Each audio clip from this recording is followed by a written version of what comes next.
This is my technical critique.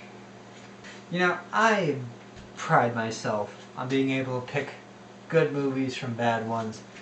And I have to say, I called this so brrr. I am so angry that Godzilla was so terrible. Don't watch it. Don't buy a ticket. You know what you should do? Wait until somebody steals all the fight scene clips and stitches them together on YouTube. Watch that and you've essentially got all the good parts of the movie put together. This was so terrible. I don't even know where to begin because this was just... This movie had so much packed into it, but so little story that I honestly don't even know where to begin. I suppose we should start with the 3D. Useless. Absolutely useless. I had to... And the worst part is, because I went and saw the 3D 8VX, we shift your seats with sound, and the 3D, you might as well have made a really high quality 2D filming of this, because while the use of visual effects are great to make the monsters look wonderful, at no point is the 3D ever used. It doesn't come into play, like you don't see stuff flying, like you don't feel like anything is coming at you, you don't feel like you're immersed in the world, nothing. Absolutely nothing. And the worst part is, this movie is so dark. Everything that is worth watching happens underneath just night sky or dust clouds or whatever. And while the animation style of Godzilla is similar to that of the kaiju in Pacific Rim, and I really think that's what they were going for with this, the kaiju were far more colorful. They had bright lights and phosphorescence that would push through that grimness so you know what to focus on. Like, they were high fidelity, high colored creatures, so even though the fight might have been going on at night, you could still see what was going on. The color of Godzilla is some kind of grayscale. And it's in the middle of a dark dust cloud. You can hardly see a thing whenever the main fight is going on. And that's only 2 hours in.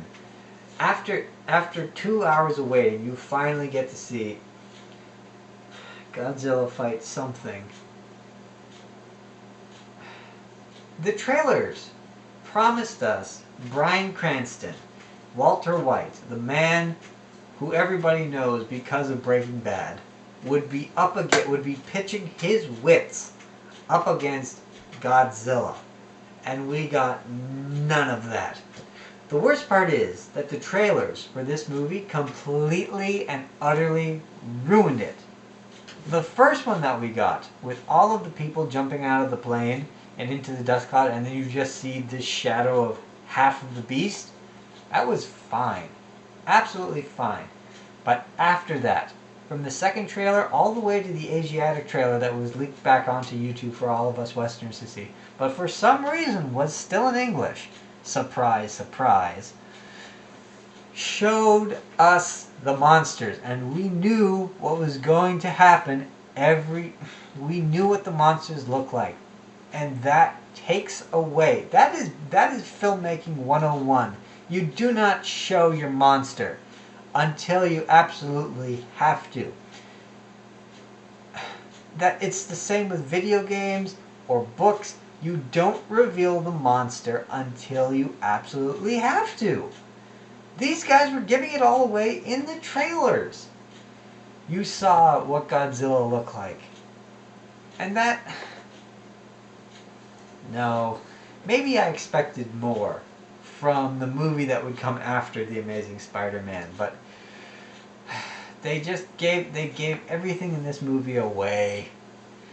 You don't even get Bryan Cranston for all that long because He's there in the beginning. You see everything that you see in the trailers with Bryan Cranston.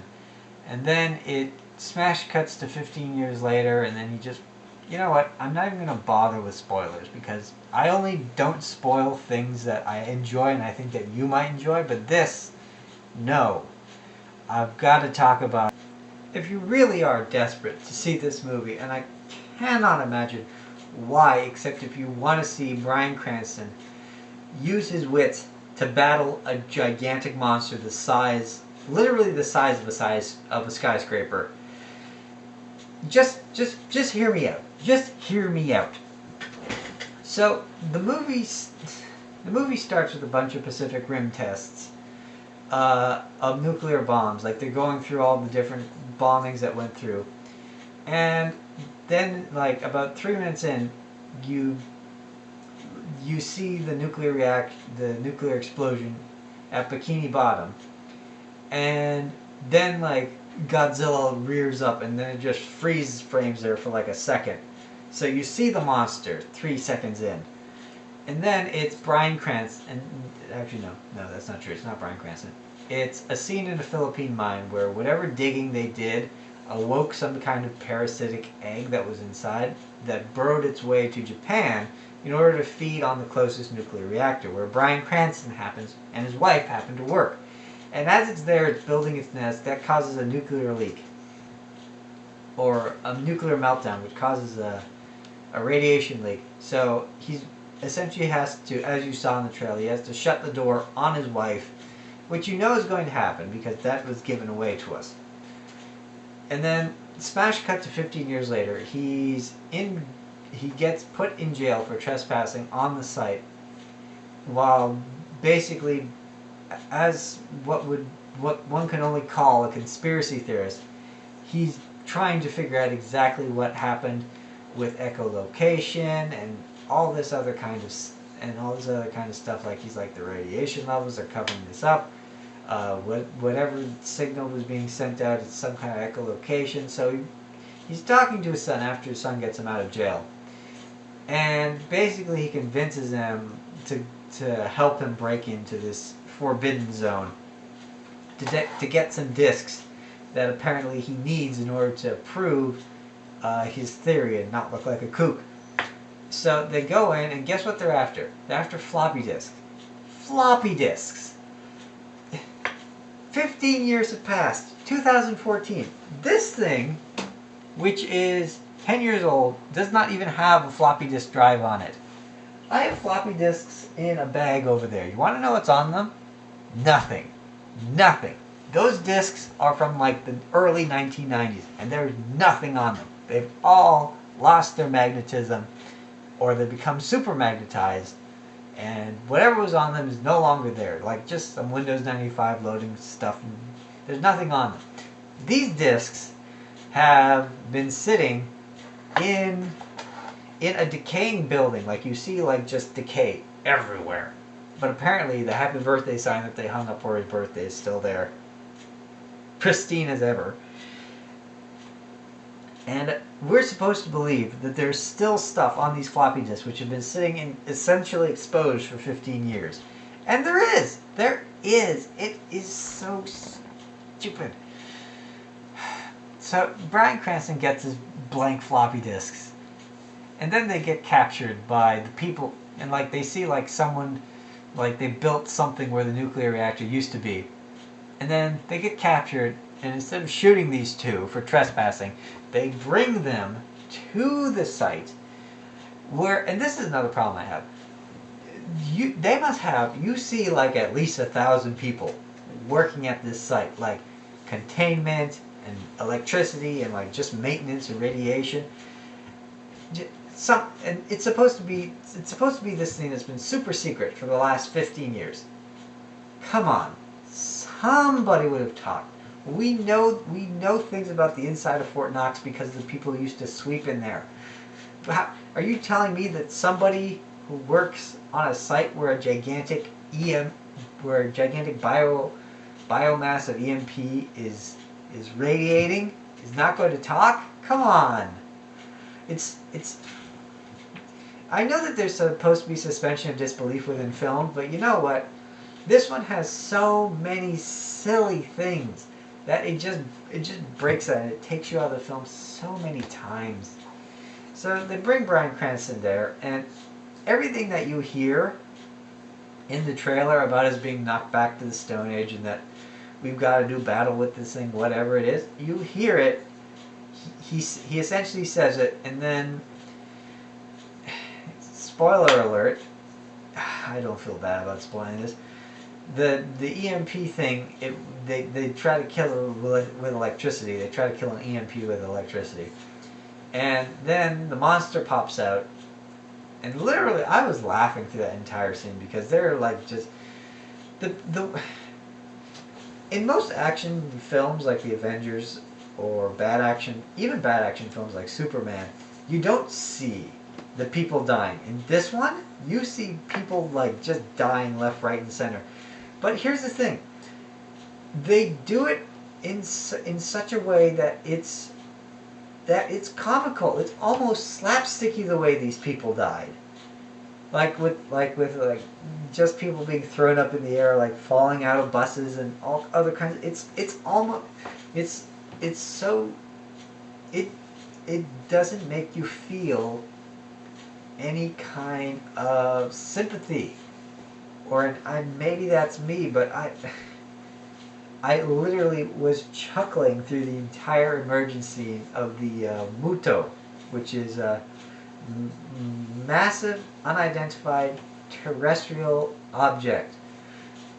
And like the Muto, it emerges from its cocoon after 15 years, and then just flies away. Like it ignores all the people running around and dying. It just flies away. Bryan Cranston, he's on a thing. Like we see him fall into the pit. And then then the military pops up and they're like, yeah, doctor, the doctor, the one who was talking about the arrogance of man in the trailer. We need you. Is there anyone around you need? He points to Bryan Cranston's corpse. He's like, I need that guy. So Bryan Cranston is dying. Then he dies. Then they're like, yeah, you're the son of that guy that we never paid attention to and that you never paid attention to. Whoops, guess I should have paid more attention to him because we need whatever he knew. So it's like, well, I can't help you. Send me home. So they do. After he says something about like, well, he had this idea about echolocation. It's on those discs. So like they rig up some weird floppy, it looks too advanced to be able to read a floppy disk, but they hook it up to their computer and miraculously the thing that they need is on it. They figure out that it's some kind of mating call. Essentially, after the death of Bryan Cranston, it's Bryan Cranston's son trying to get back to his wife and kid. Now, after like the entire thing with the nuclear plant, it skips forward 15 years and he is coming back after a tour in Iraq or Iran. Who knows where we might be in the next few years or months, considering that this movie is supposed to take place in 2014 because it goes 1999, 15 years forward. So everything that's happening in this movie is happening now, like right now. So he's coming back. He's excited to see his wife and kid, who we have no backstory on, but it's like, yeah, he's got a wife, kid, whatever. Then Bryan Cranston calls. It's like, yeah, your dad's in Japanese prison. We need you need to spring him. But I just got home. We were gonna hop on the good foot and do the bad thing. This is more important. He's your dad. He's your family too. Blah blah blah. So like he sees him for 3 hours and it's like, okay, fine. I'll be here when you get back. Yeah, right. So, foreshadowing. So he flies there, springs his dad. Everything that I just said happens. And then it's just him trying to get home by plane, train, or automobile. That's literally what happens. They fly him to Hawaii. He gets on a train. He even has his own what's that kid from Indiana Jones? Short round. He even has his own short round for about 10 minutes. Like short round sees a G.I. Joe that he picked up while he was in the ruins. He's like, ooh, I want that. So he gives him the G.I. Joe. Suddenly the doors close. And he's trapped on a train. His parents are like, no! Our son is being kidnapped on a train. So he's like, don't worry, I'll bring the kid back. And like as he tries to bring the kid back, the kaiju, I'm just going to call him the kaiju. The kaiju attack. and this causes the train to get derailed, and like people are just falling out. Like you literally see just people falling out of the train and dying. And then Short Round starts to slide out of the train, so he catches Short Round and somehow manages to hang on. How they got down is never explained. But after that, it's Short Round reunites with his parents.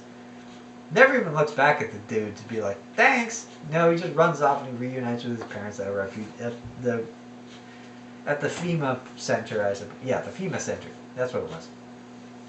And then after that, it's just him trying to get home. He hitches a ride with a bunch of Navy SEALs who he's a part of, and then he gets on a train with the nuclear bomb that they're going to try and use to lure the beast away from the city. Meanwhile, all this is happening. You remember how in the beginning there were two. No, did I mention that? Okay. Yes, I did talk about this. So there were two egg-like parasitic things that were in the cave. So the one went to Japan to kill Bryan Cranston's wife. The other one, they said, we have no use for this. So they took it and they stuck it in guess where of all places, some nuclear waste site in Nevada. And apparently it's been there for 15 years, which is extremely strange to me. So follow me on this. The Matu or Kaiju or whatever you want destroys an entire power plant, burrowing and creating its cocoon in order for it to feed on the nuclear fuel rods that are there inside of that reactor. The one that's in Nevada is in a government-controlled facility. Like there are fences and people all around it. Are you telling me that when it hatched and it made its cocoon, absolutely nobody noticed? Nobody opened the door to check on the nuclear waste like they're supposed to every so often? To make sure that there's no spills or anything like that. Something that might have happened if a creature was eating all the nuclear waste that was in the facility. So they go to the facility, they get there. By the time they get there, the thing is gone. It rampages through Las Vegas. Like there's literally just shots of this really is a let's destroy some famous American cities porn.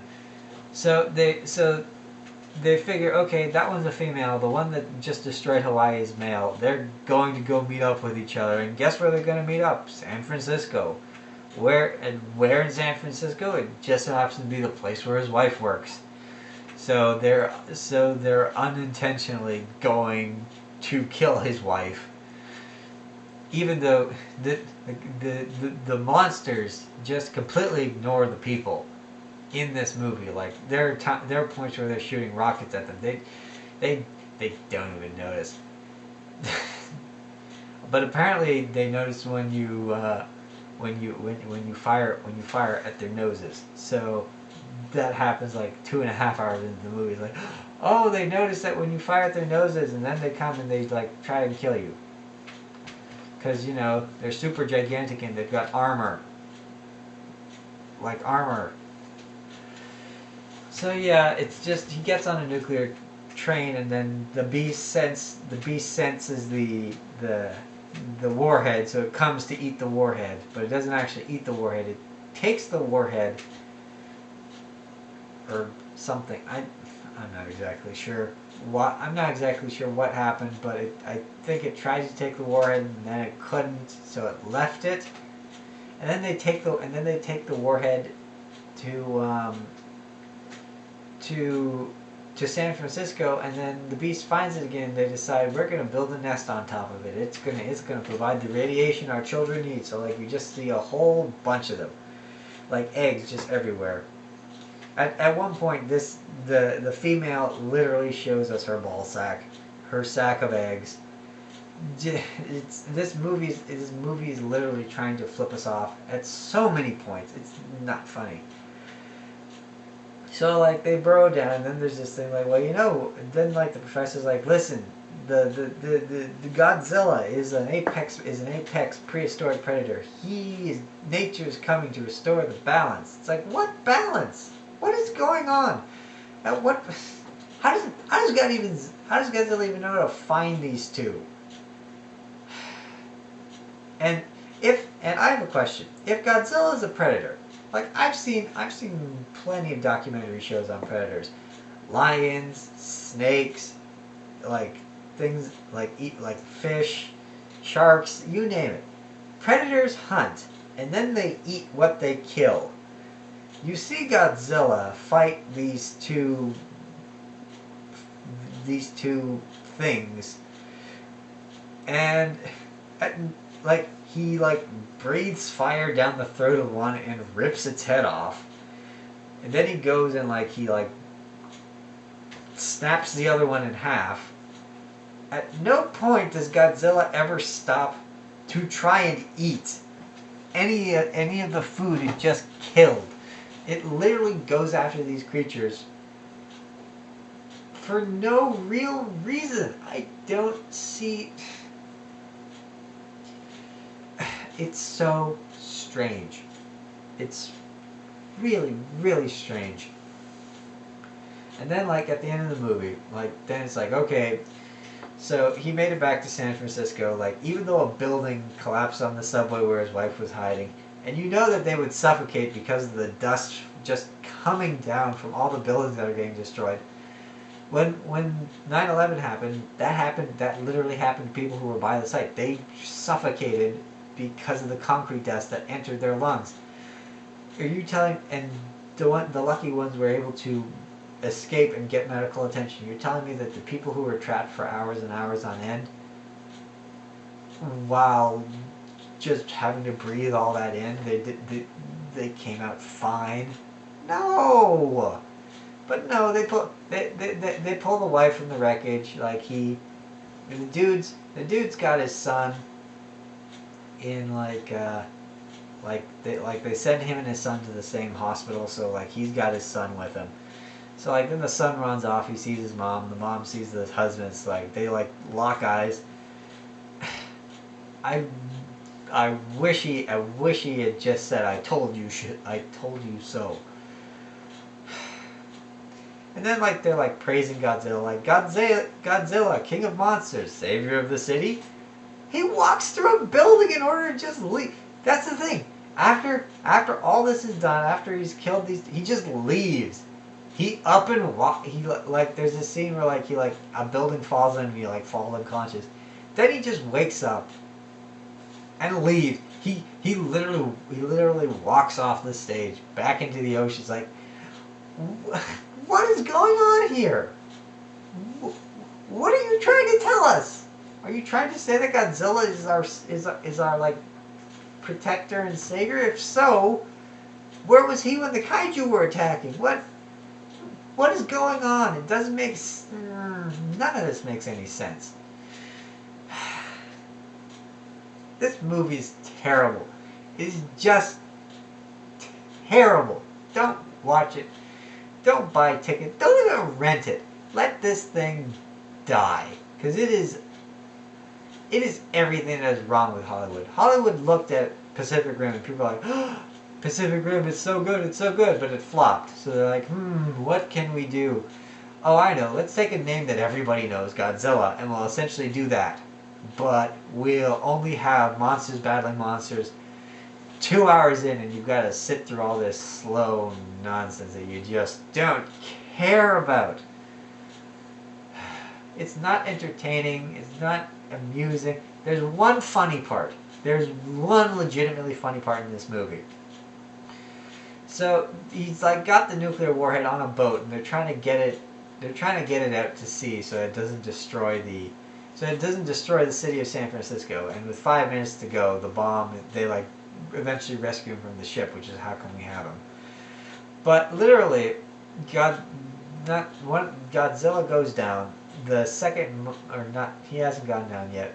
But the second Matu shows up, and it's coming for the nuclear warhead after the dude destroyed the nest with gasoline. like just a truck of gasoline that super explodes. You're like, no, that doesn't look real. So like they're like firing on the so like the people the soldiers on the docks are firing at this thing, and like it turns around and it swats them, and like he sees this. So what does he do? He pulls out a handgun. A handgun! And I literally hear the entire theater start to laugh. By this point, we had just given up with how ridiculous it was. People were laughing out loud at this.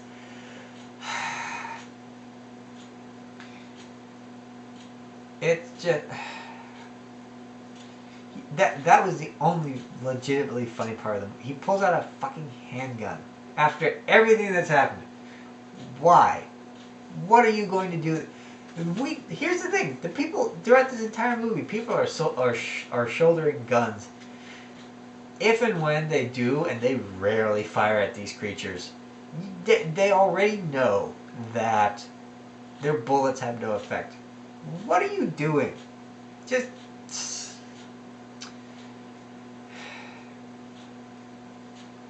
This has been my technical critique. I got nothing else to say about this film except don't watch it. It is terrible.